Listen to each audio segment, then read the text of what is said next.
As Pascal Siakam continues to rack up the accolades, he's starting to put himself into the conversation among the best Raptors of all time. And one player who particularly is an interesting comparison case to Siakam is Chris Bosh. Is Chris Bosh sort of forgotten in Raptors history? Might he have had the career that Siakam is having right now had he been drafted into a team that was actually competent? And who is actually the better player overall as a Toronto Raptor, Bosh or Siakam? We'll get into all of that on today's show with Vivek Jacob from Raptors.com. It's Siakam, it's Bosh. Let's go. You are Locked On Raptors, your daily Toronto Raptors podcast, part of the Locked On Podcast Network. Your team every day.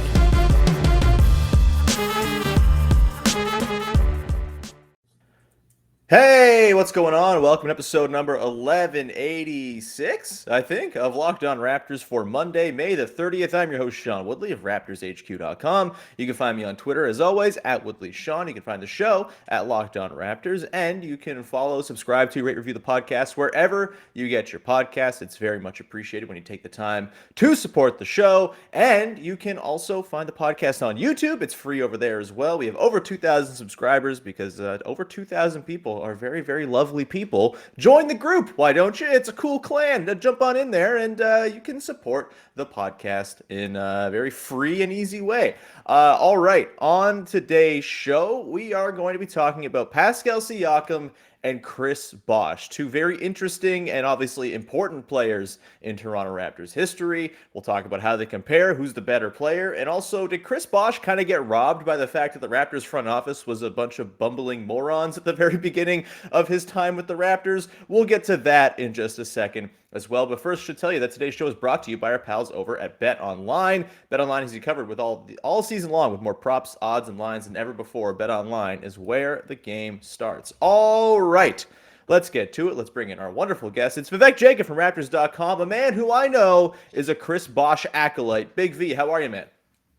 I'm good. I'm excited to do this episode and talk all about Chris Bosh, and I know we'll get into a little bit of Pascal Siakam as well. Had a good weekend. Enjoyed the Champions League action. Enjoyed. I did too. It was action. hilarious. Yeah. I mean, well, with that, yeah, we'll get to the Champions League on another podcast.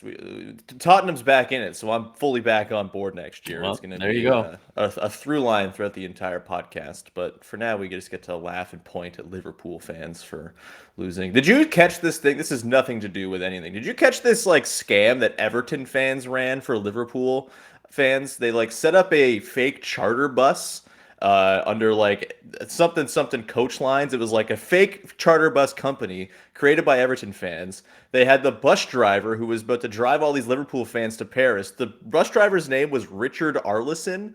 Of course, an expanded form of Richarlison.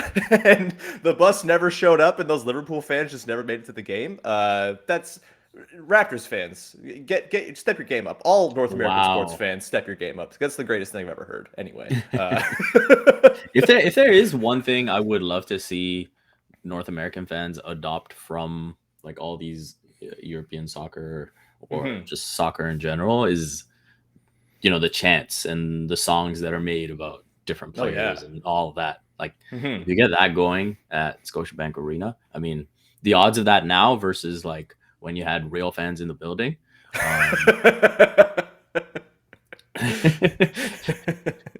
You telling me the Suits can't figure out a way to sing, man? Come on, you're underestimating the power of the Suits to belt out some songs about Scotty Barnes. Man, Scotty Barnes is a very chantable name as well. There's got to be something to work on here. Also, Detroit Pistons fans, they should do the Richarlison scam for Raptors fans going down to Detroit. Oh my goodness! It's a bus that's scheduled to be driven by Bo B. Webster or something like that. Anyway, let's talk about what we're here to talk about, Big V. It's the off season. We can meander a little bit more than typically, but we should get into Pascal Siakam and, more importantly, Chris Bosh on this episode. The reason I kind of wanted to do this show After Pascal Siakam was named All-NBA last season, it just kind of continues a pretty impressive run for Siakam when it comes to picking up accolades here in his NBA career. Of course, the most improved already, two-time All-NBA, an All-Star starter one time, and of course an NBA champion back in 2019. And he's starting to amass a pretty impressive resume as a Toronto Raptor in a way that Chris Bosh, while he had the stats, never quite picked up the same accolades. And so it got me thinking a little bit last week, thinking about Siakam, his place in Raptors history, and Bosh is kind of the easy guy who comes up. We even talked earlier this season. I think there was a mailbag question about, who's the better player, Siakam or Bosh, and we're going to talk about it today. I still don't even know where I totally come down on that. And of course, I write every year my ranking every Raptor update, and this is a thing that's going to stress me out until I write that in like September, because I don't know if I'm going to put Siakam ahead of Bosh this year or not. But let's get to Bosh off the top here, because his career with the Raptors, of course, very prolific statistically, not a lot in terms of team success, just a couple of playoff appearances in 07 and 08. The 08 playoff appearance, probably the most forgettable playoff loss of all time in 5 games to the Magic, and the year before they'd fallen 6 to the Nets, so never advanced beyond the first round. Only made All-NBA one time, did Chris Bosh as well, back in 2006-07, the year they did do that. They were the third seed in the Eastern Conference, that is, and then lost to the Nets. He made the All-Star game a whole bunch, 5 times with the Raptors, from 05 all the way through his final season in 2009, 2010. But again, not a lot of accolades. He was an all-rookie player in 03, 04. My question to you, Big V, is had he been drafted at a different time, or like with a front office that didn't draft Rafa Arujo ahead of Andre Iguodala and didn't trade away Vince Carter for pennies, like 1435 era pennies, counting inflation on the dollar for Vince Carter. Had they actually assembled a real roster from Rob Babcock into Brian Colangelo, are we talking about Chris Bosh's career as something that has a little bit more in terms of adornment when it comes to, honors and awards and things like that? Or was it always going to kind of be difficult for a guy like Chris Bosh, who was a very good player, but wasn't necessarily like a playmaker, wasn't like a guy you were running your offense through? Was it always going to be hard for him to rack up those stats? And then, I mean, the stats came, but the awards certainly didn't.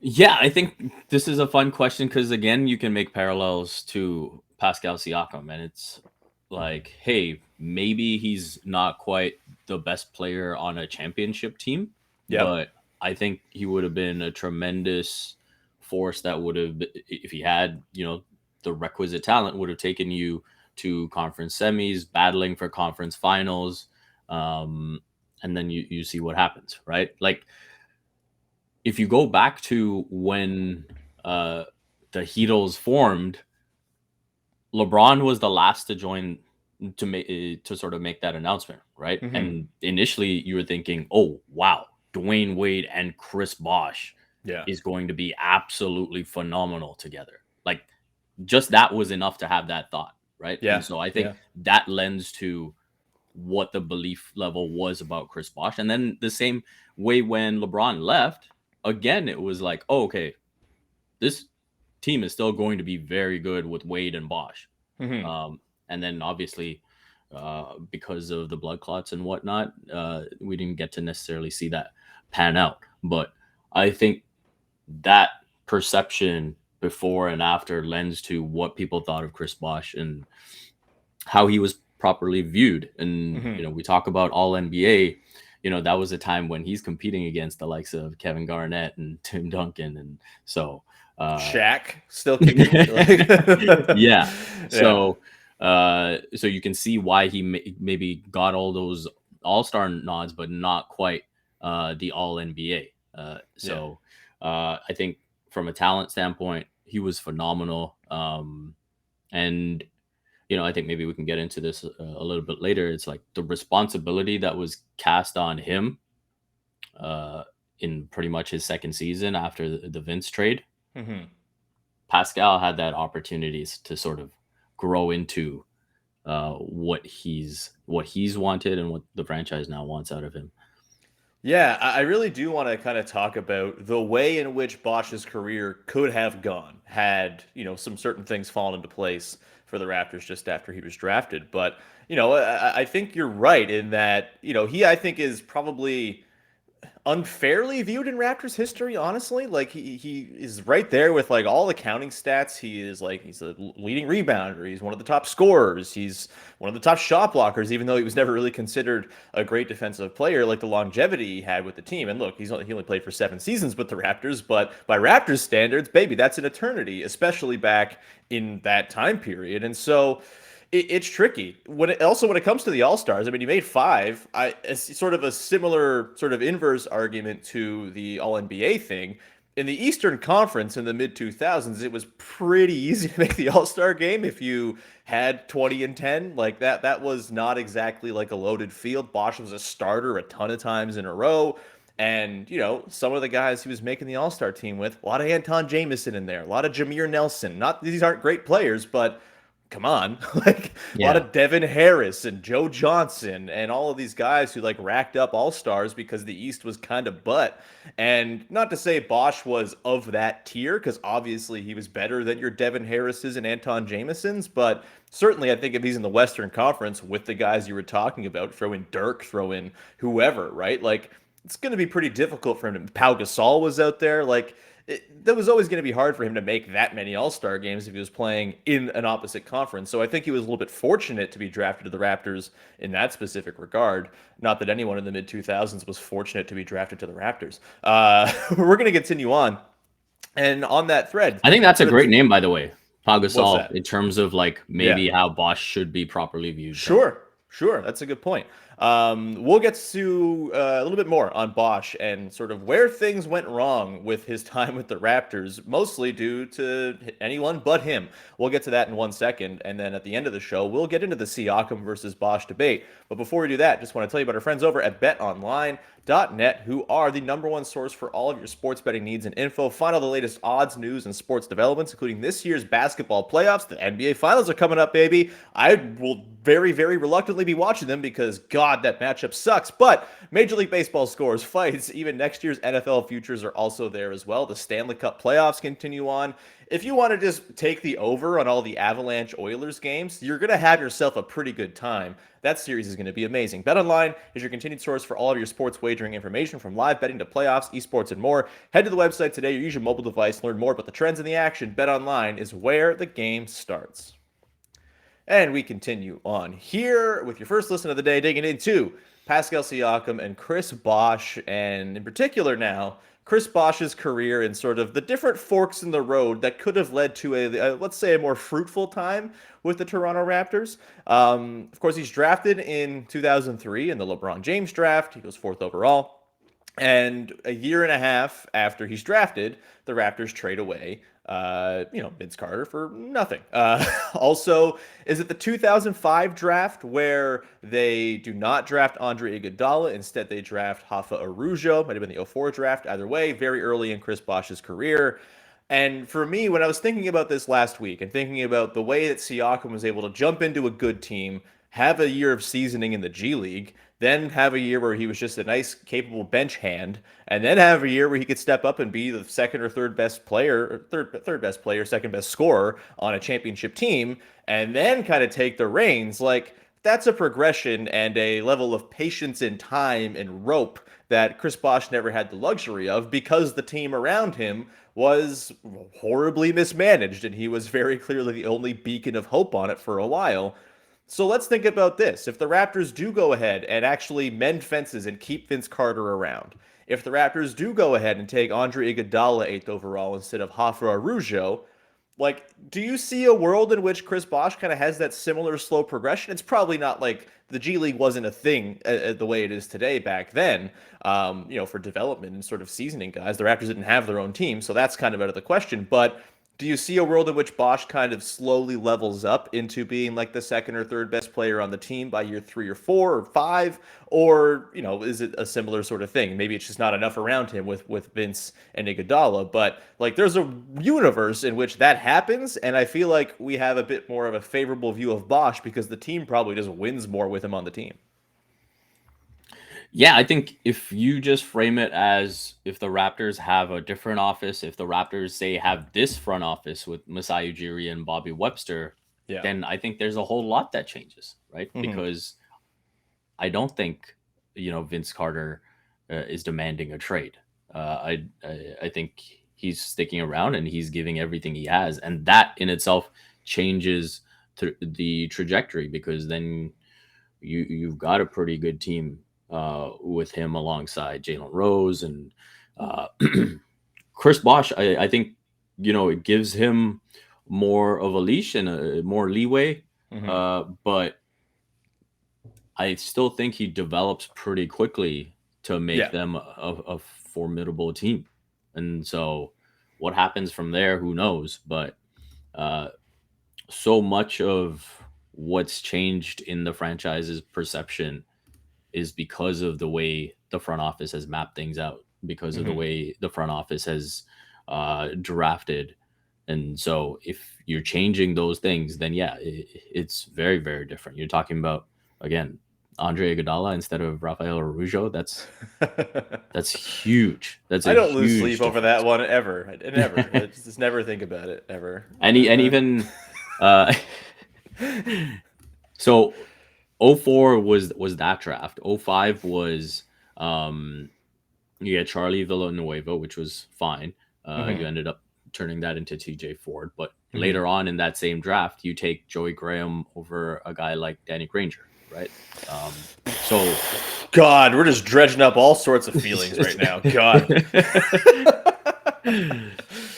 So that's why, and maybe this is for a later section of the podcast, but that's why when Chris Bosh left, I held nothing against him. Yeah. I had reached a point with the franchise where I was fed up with the decisions that were being made, and I was like, this guy is too talented to be here. Like, I was like, go win somewhere else, because obviously every move that they make isn't going to help this team get to a level that, in my opinion, he deserved. In hindsight, it's pretty wild. You know how every GM kind of gets their one last gasp, like desperate, I'm not going to be here if this doesn't work out kind of move? Yeah. He got Brian Colangelo got 3 of those at the very least. Like, he had the Jermaine O'Neal thing. That on its own could have been fireable, considering he traded Roy Hibbert for him, and it just never ever really gelled on the floor. And then the Hito thing, like, oh my God, that could not have gone worse. And then, of course, you get the Rudy Gay trade, which was the last gasp of Brian Colangelo. Like, most GMs usually get shit canned if they make one or two of those moves, let alone all 3, over the course of 5 years. Wild stuff. Just way too much Brian Colangelo in the Raptors franchise history, man. Yes, he built a pretty nice team with some fun Euros in 06, 07, but let's go, dude. What are we talking about here? It's tricky, man. Obviously, I think Bosh developed faster than Siakam ever. He was a 4th overall pick. He had pedigree coming in, right? So it's a little bit like the track. You can't quite compare them because he played basketball all his life. More time. Yeah, exactly. He didn't start playing when he was 16 or whatever. Yeah. It's always going to be difficult to compare those tracks exactly. But I do wonder if you have him on a team with Iguodala and Bosh, and Vince, does he get a little bit more recognition for, all NBA just because they win more games and maybe are a bit more of a relevant team? Does he have some kind of, I don't know, it's difficult with the defense, right? Because he wasn't a great defender with the Raptors. He was maybe playing out of position for what he actually ended up being, because he ended up being an excellent small ball five. He was 6'11". What are we talking about? But he was an incredible 5 defensively for the Heat. Do you think the defense kind of comes earlier if he's playing with a better team, or, is the fact that he, didn't quite learn defense until he started playing in a brand new system under Eric Spoelstra? Does that still kind of hold up? Yeah, I think the second half of his Raptors career, he was very much a good defender, I think. And then he went to being a great defender with Miami. Sure. And I definitely feel like if you had more winning pieces around him, it looks very different. I think it's very difficult to play defense when Andre Bargnani is your center. God. What was this team, man? We're so spoiled now. Holy Christ. Yeah. And, I specifically remember a game in Oakland where the Raptors were playing the Warriors, and the Raptors were playing well, and Bosh was having a game as usual, and the Warriors had come down the floor and they had gotten like 3 or 4 offensive rebounds in a row, and it seemed like everyone was doing their job but Bargnani. And sitting there with pasta gut, just letting dudes box his ass out. Yeah. yeah, and then I think Golden State finally got a score, and the Raptors called a timeout. And as they're going to the timeout, you just see Bosh completely rip into Bargnani. Yeah. And it was kind of, he was fed up. He was trying to light a fire under him. That was the thing, right? I think people forget how competitive Chris Bosh was just because of the way it ended. Yeah. Right. Because at the end of it, he was like, "Oh, I'm not gonna play. I'm gonna protect myself for free agency," that type of thing. Yeah. But this was a dude who I remember the first season, because he had done so much winning at Georgia Tech and at the high school level. The team went on an 8-game losing streak or whatever it was, and he was on the bench crying. Yeah. Like, that's how much losing hurt him. Yeah. So he was super competitive. And when you see moves around you constantly that don't scream winning, at a certain point, everyone reaches their limit.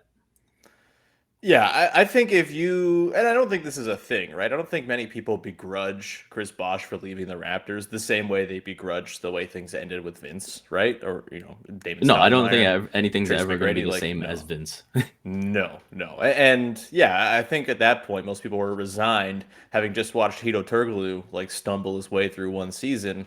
Like, oh yeah, okay, they failed to build a team around this guy. Go nuts. I think it's probably amplified because just like everybody hated the Heat when they first formed, and so that probably informed a little bit of it. Like, if he had gone and just signed with Dallas, like it was rumored, like, Yeah. that I think probably goes even more sort of unnoticed, and the Raptors fans aren't too concerned about it. And honestly, I think the tweet annoyed people. Yeah. Because like Twitter was this new thing, and he was this big tech guy, and I think he had tweeted that thing about, "Oh, where should I go?" And right, like it rubbed a lot of people the wrong way. That is some early ass posting, man.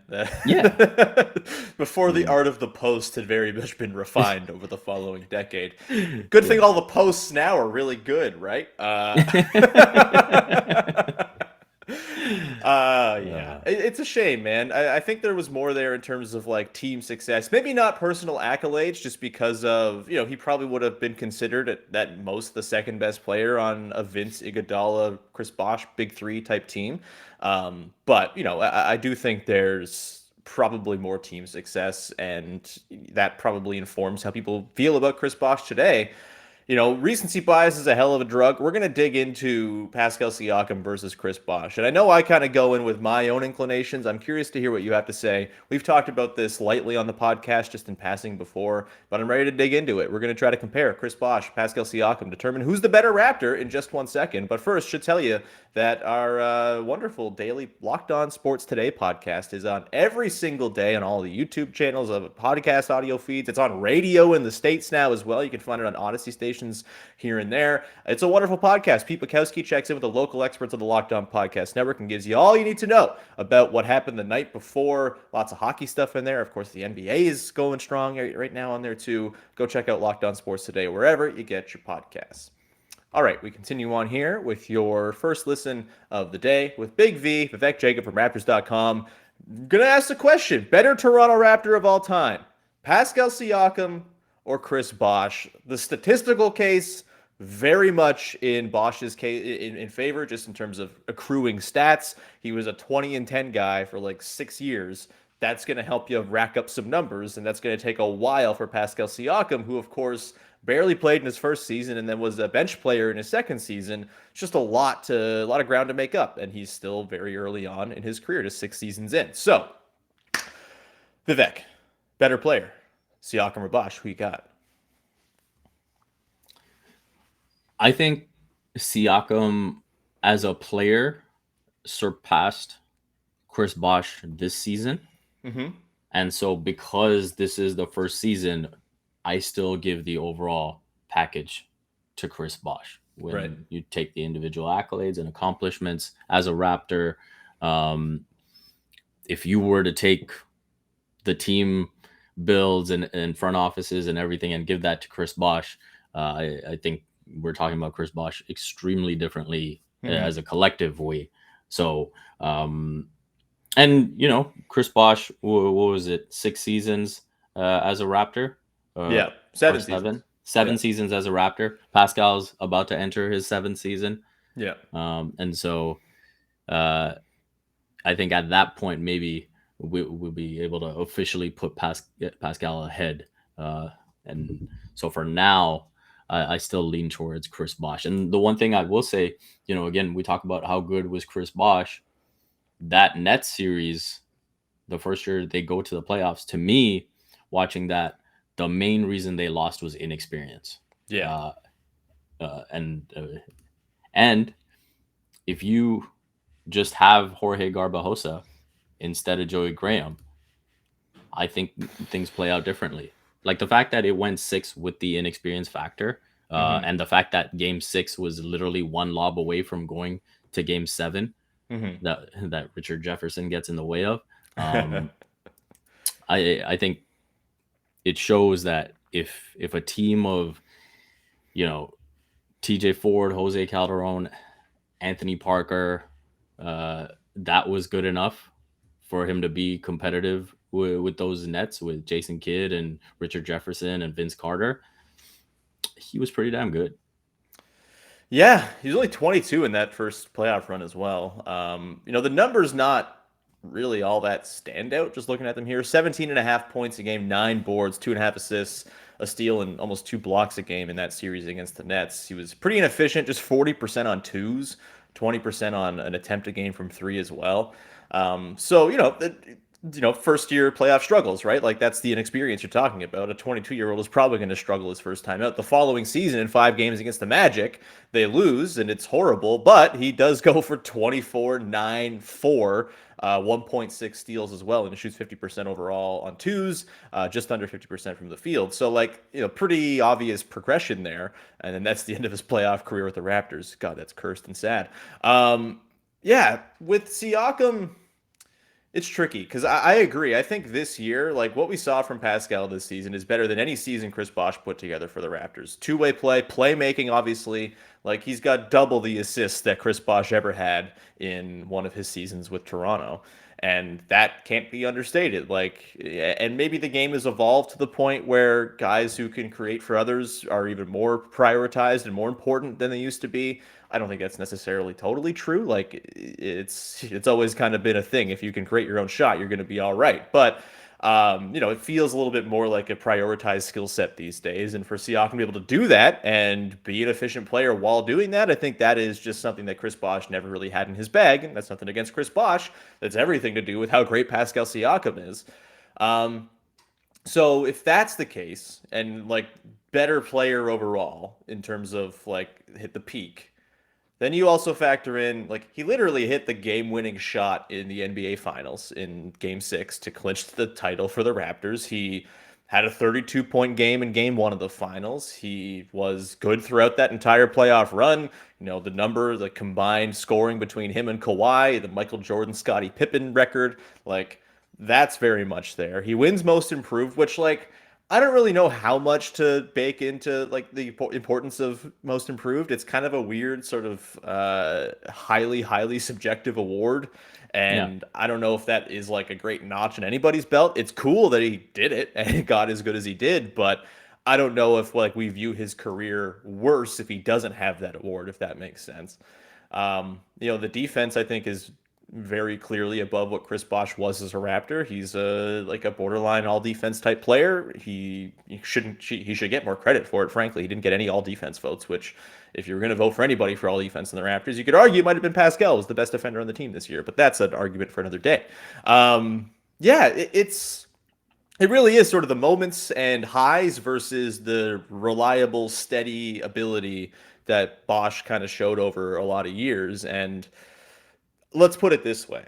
If Siakam has another season like he just had somewhere up his sleeve, which I don't think is crazy, it's probably predictable. It's probably what's going to happen. I think this time next year, we're talking, oh yeah, it's obviously Siakam, just a better player, like another All NBA or something like that, another All Star. That's like the big thing, right? Is the one All Star versus the five All Stars that Bosh had as the Raptor. Like that I guess matters. I don't know how much I care about All Star in this conversation either. Like he should have made it this year. He was an All NBA player and didn't make it, which is that's silly in hindsight. But yeah, like are you with me in that like one more Siakam season gets him over the hump, or is it still a little bit of time here because of just the stats that Bosh accrued? Yeah. I think one season where I expect him to be even better next season. So Yeah. I think Pascal, you take that on board, and then again, you look at the team that he's got around him. They could make some noise in the playoffs. So Hmm. you throw that in, and he should be past him.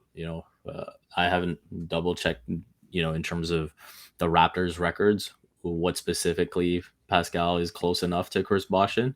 He's got him in assists already, but that's really Well, there it. you Like go. the Yeah, points, he's like 4,000 behind, so that's gonna be a little while. The rebounds, like Bosh is the all-time leading rebounder in team history. He's got like yeah, double what Siakam has, so yeah. that So that's points is gonna be a little about a couple while. of seasons away.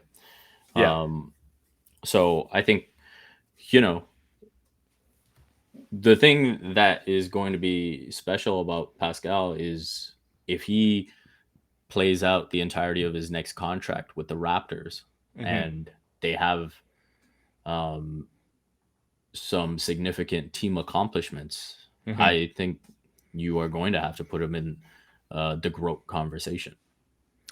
Yeah, I mean, Kyle is going to be difficult to knock off that perch, but I'm glad you brought that up because that was where I was headed next, Big V. Because we just got simpatico, baby. Like if he's gonna pass Bosch with one more 2021 like season, 21, 22, there's too many 20s this decade. I don't care for it. It's too much of a tongue twister. But if he has one more season like that, passes Bosch, then I think by my personal ranking every Raptor, that would put him into fifth behind DeMar, Kyle, Vince, and Kawhi. I have Kawhi second for the single season accomplishments of literally winning an NBA championship and carrying the team on his back for a lot of stretch of that. Like you can quibble with that if you want, but like I guess DeMar is kind of the next guy. Vince is in there too. Like, are we talking about Siakam as like very clearly like if not better than Lowry because Lowry's impact is so profound and over such a long time? Like, is the ceiling here at minimum second best Raptor of all time for Pascal if things kind of continue on this course that it's on? Well, I honestly think the ceiling, the absolute ceiling, is the greatest Raptor of all time, because Interesting. uh, I think when you look at uh, Kyle Lowry's accomplishments, 9 seasons as a Raptor, um, you know, it's worked out that way, Hmm. but we can also be honest and realistic about the fact that um, he was very much out the door at the beginning. Like He thrice. Yeah. Yeah, and he wanted to be out the door and move on to San Antonio or Minnesota. It just so Hmm. happened that they didn't seem to want him, and it Market worked out. factors, baby. Love those market factors. And the championship obviously has helped us appreciate him the way that we should. Hmm. Um, and so realistically, if Pascal were to get one um, in this next era, Hmm. then why shouldn't he be in the conversation, right? Yeah. Because again, we're talking absolute ceiling. Then you're saying, okay, maybe he plays out his next contract, so he's over 10 years as a Raptor. Hmm. He's probably breaking all kinds of team records.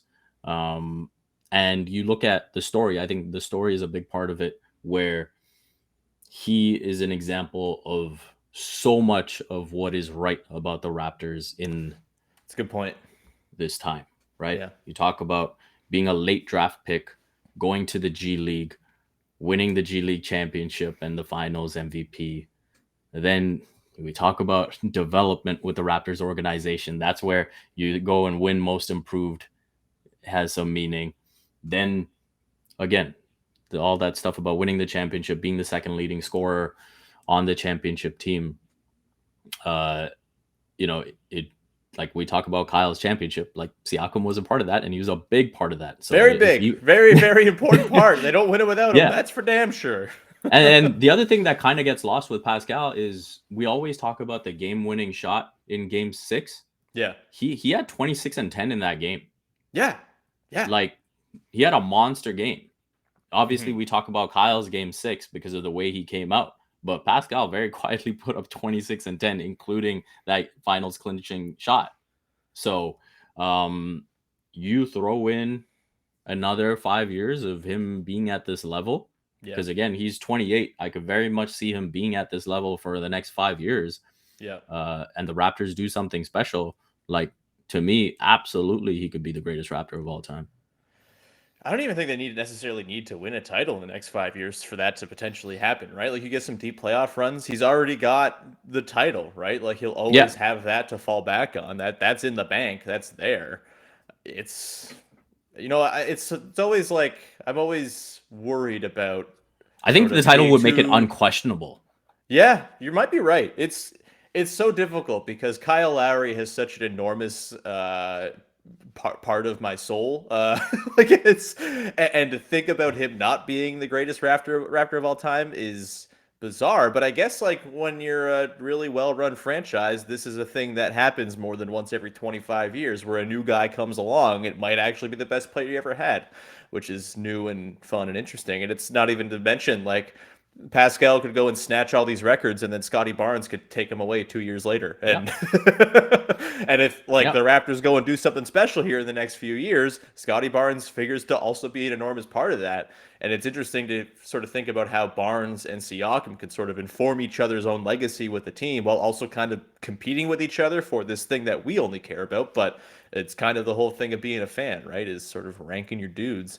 Man, Pascal. Very good. Very satisfying player to watch. I got to say, man, it's been an absolute ride seeing him figure it out to this point. And hopefully all the bad is kind of behind you and there's just green pastures ahead. Of course, it's the NBA. Things can change very quickly. And we could be talking about Siakam Bolton Town after 2 years if things go horribly wrong. Maybe they bring in Colangelo as a consultant and it all falls to shit again. Who's to say? But very interesting conversation today, Big V. I think we could probably leave it there unless you have any parting shots on Bosh, Siakam, whoever else, Jorge Garbajosa. Go nuts. No, I would just shout out, to have a Chris Bosh discussion and not get into the used car salesman commercial pitch for the All-Star game. I'm very sorry I did this. I think I would have done it if not for copyright on YouTube. That's why I'm scared of copyright. I just want to give that a shout out. Tremendous content, and that maybe with how much of a techie Chris Bosh is, if he had played in this era, maybe social media itself views him much differently because of how much he embraces this stuff. Yeah, that's a good point. He was such a engaging dude. Like, he's wonderful at talking. I'm speaking right now because, look, I don't think this is going to apply for copyright. I feel like I could probably share this and it's not the end of the world. So why don't I go ahead and do that, baby?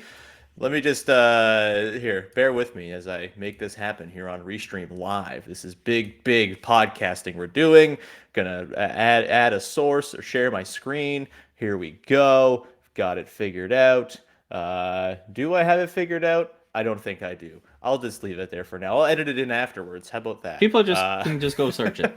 Yeah, just go search the Chris Bosh. You know the commercial by now. Howdy Partners, etc., etc. With that, we're going to round up today's show. Oh, man. All right. Big V, anything you want to promote? Usual stuff. Raptors.com, CBC Sports, Complex Canada. And, shout out to you doing big things with the CEBL, calling J. Cole games. Very nice to see. Oh, thanks, man. Wild ride last week. ESPN DM'd me to share my 7-second video of J. Cole dunking. Not a thing I would have thought would happen. But yeah, thanks everyone who's been watching the CEBL. Been lots of kind words, actually, from people reaching out saying they've tuned into some of the games and don't hate hearing my voice on the broadcast, which is a win to me. So thank you. I'll be back on the call actually tomorrow night. Guelph's taking on Niagara. I'll be back up in Guelph calling that game on CBC Gem and CEBL Plus if you want to go and be a pal and support the shows there, or support the league on there. There's not a show. I have a weekly show there too. I'm losing plot. It's very Monday over here. We're gonna wrap it there. Put on a show. He might. He just might. We're gonna wrap it there. Thank you very much for tuning in. We will talk to you again on Tuesday as we're going to start talking trades, baby. We're going to dig into Rudy Gobert, Donovan Mitchell, DeAndre Ayton, all these players who will surely not be playing for the Raptors by the end of the offseason, but that doesn't mean we can't talk about it, baby. That'll be tomorrow. Thank you so much for tuning in. We'll talk to you then. Bye-bye.